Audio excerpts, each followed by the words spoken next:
Hello. नौतपा शुरू हो चुका है।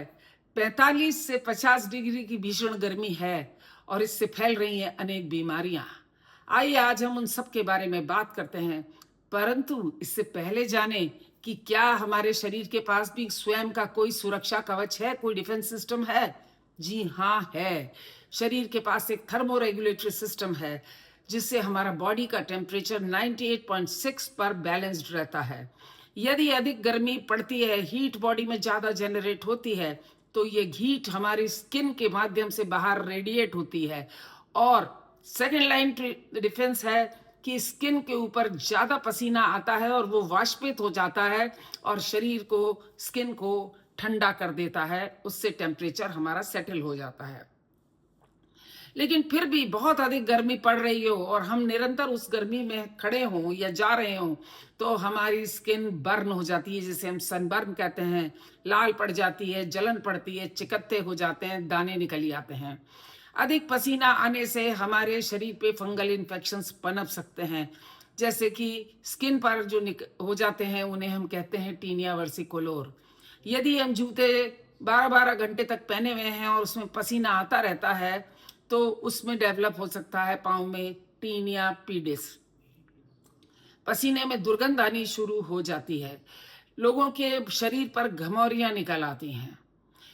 ज्यादा गर्मी में आंखों के इन्फेक्शंस भी बहुत ज्यादा कॉमन है, जिन्हें हम कहते हैं कंजंक्टिवाइटिस।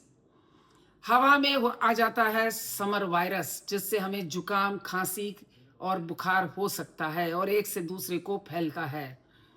विषाक्त खाना खाने से हमारे पेट में आ जाता है नोरा वायरस, जिससे हमें अत्यधिक उल्टियां होती हैं और हमें डिहाइड्रेशन हो जाता है। पेट में एंटेरोवायरसेस भी एंटर कर जाते हैं, जैसे कि साल्मोनेला।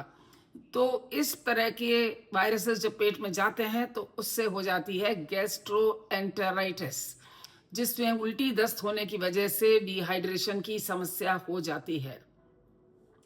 बाहर का ये गन्ने का रस वगैरह जूस वूस पीने से हमें हिपेटाइटिस भी हो सकती है। आगे हम जाने जो सबसे सीरियस कॉन्सिक्वेंसेस हैं। पहला तो है हीट एग्जॉशन। अगर हम धूप में निरंतर चले जा रहे हैं और हमें डिहाइड्रेशन हो गया है, हमें ज़्यादा प्यास लगनी शुरू हो जाएगी, हमारा बाथरूम यूरिन बिल्कुल कम हो जाएगा और हमें चक्कर आने शुरू हो जाते हैं, थकन सी लगती है, ऐसा लगता है कहीं बैठ जाओ। तो इसे हम कहते हैं हीट एग्जॉशन, क्योंकि इसमें पानी निकल गया है शरीर से और सारे लवण पसीने के माध्यम से उड़ चुके हैं और हम डिहाइड्रेटेड हो चुके हैं।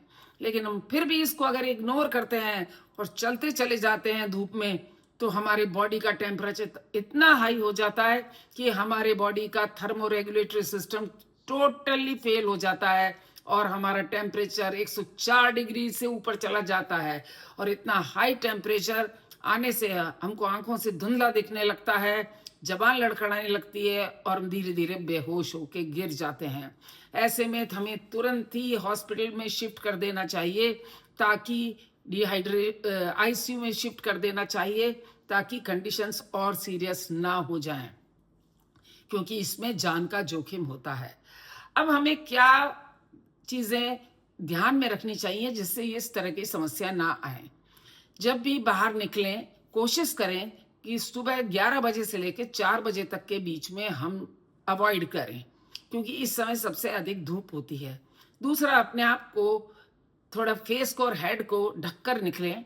फेस पे सनस्क्रीन लगा सकते हैं सनबर्न से बचने के लिए, और बॉडी पे ज़्यादा हीट पैदा ना हो इसके लिए टेरिकॉट ना पहने, पतले सूती कपड़े पहने और ढीले कपड़े पहने, ताकि हवा का सर्कुलेशन अंदर हो सके।